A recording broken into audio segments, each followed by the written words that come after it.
Good morning, beautiful art people. I miss you all.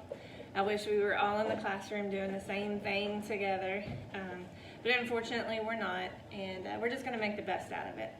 So I'm going to give you two options. So if you have art supplies, if you have paint or watercolor, I'm going to give you an art project. If you do not, that's okay.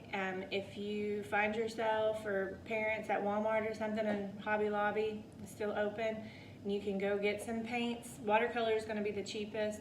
We had talked about getting the acrylic paints, and you just need the three primary colors, red, yellow, blue, and then black and white.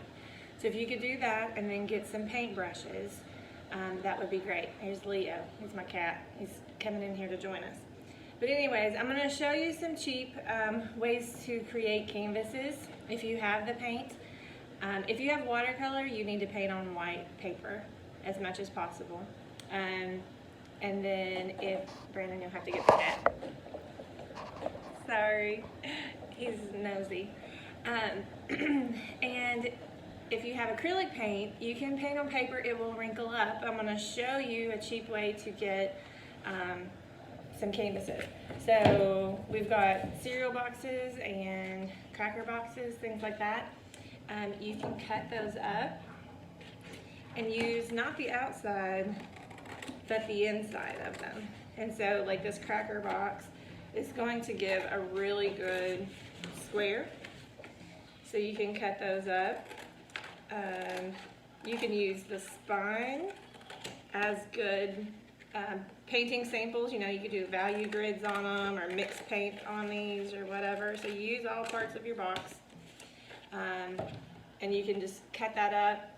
I wouldn't leave any creases unless that's something that you like, but you have a really good surface to paint on for acrylic paints.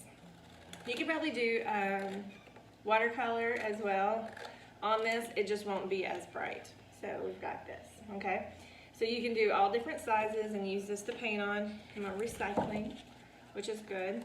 You can save these for mixing paint or doing value grids or practicing or whatever, okay? So the first assignment that I'm gonna have you do, so go back. So you can do either the Pixar in the Box, which is all drawing, online story developing. You are creating a storyboard with Pixar. If you don't have paint, do those assignments. If you do have paint, this week we're going to work on a painting project that deals with direct sunlight. So I'm sitting in front of a window right now. As you can see, you've got tons of light coming in on one side, and we're going to paint. So you need to choose some objects. You can see here, it doesn't matter. Plain would be better so that you can see the direct highlights and the shadows. You can choose fruit, so you see the highlights and the shadows on this side. Choose something simple, and you're going to draw it large, like I always ask you to do. Filling in stuff, drawing big is and painting big is easier. And you set it by a window source, and you can paint what you see, okay? So that's going to be today's first lesson, is find you an object, set you up a little studio by the window, draw it out. And then the next thing I want you to do is work on value grids for your paint colors that you need, and then we're going to start painting them in. And I'm going to make another video later that shows you my painting, okay? But take your time, relax. I know you've got tons of important things to do.